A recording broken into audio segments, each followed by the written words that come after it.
నమస్తే అండి. నిన్న నాకు హాస్పిటల్‌కి ఒక పేషెంట్ వచ్చిందండి. 55 సంవత్సరాలు లేడీ. అయితే ఆవిడ జ్వరం 4 రోజులుగా జ్వరము అండ్ వాంతులు ఏం తిన్నా కూడా వామిటింగ్స్ అయిపోతున్నాయని వచ్చింది. హిస్టరీ కనుక్కుంటే ఆవిడ 4 సంవత్సరాల క్రితం షుగర్ వచ్చింది. ఆ షుగర్‌కి ఎవరో టాబ్లెట్లు ఇచ్చారు. అంటే ఒకసారి డాక్టర్‌ని కలిసిందట. టాబ్లెట్లు ఇచ్చారు. ఆ టాబ్లెట్లు వాడుతూ మధ్య మధ్యలో టెస్ట్ చేయించుకుంటూ ఆవిడ మందులు వేసుకుంటూ అలా ఇంట్లోనే ఉంది తప్ప మళ్ళీ డాక్టర్ని కలవడం కానీ ఏమీ చేయలేదు. యాక్చువల్గా జరిగింది ఏంటంటే, ఎందుకమ్మా అలా వాడేస్తున్నావు మరి అంటే మొదట్లో 400 వచ్చిందండి. ఆ టాబ్లెట్లు వాడిన తర్వాత ఎప్పుడు చూసినా 200, 300 మధ్యలోనే ఉంది తప్ప 400కి వెళ్ళలేదు. సో బాగానే కంట్రోల్లో ఉంది కదా అని నేను ఆ మందులు వాడేస్తున్నాను అని చెప్పింది. కానీ ఇలా వాడడం వల్ల 200, 300 అనేది అసలు కంట్రోలే కాదండి. అసలు చాలా ఎక్కువ ఉన్నట్టు ఆ షుగర్ కూడా.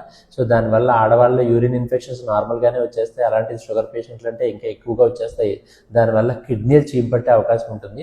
సో దానివల్ల ఆవిడకి కిడ్నీలు చీము పట్టేసి జ్వరం వచ్చి వామిటింగ్స్ అవి అయిపోతున్నాయి. సో ఆవిడని హాస్పిటల్ అడ్మిట్ చేసి ట్రీట్మెంట్ ఇవ్వాల్సి వచ్చింది. అయితే చాలామందికి తెలియని తనవండి. రెండవది, హాస్పిటల్కి వెళ్తే చాలా రక్త పరీక్షలు చేసేస్తారని అలా భయపడి కూడా రారు.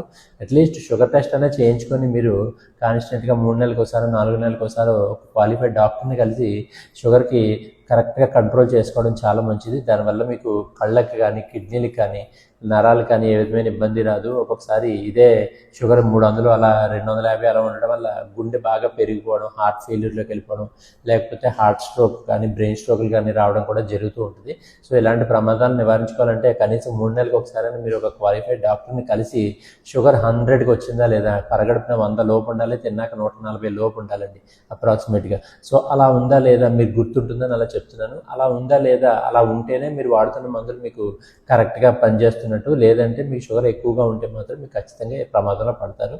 జాగ్రత్తగా ఉండండి. Thank you.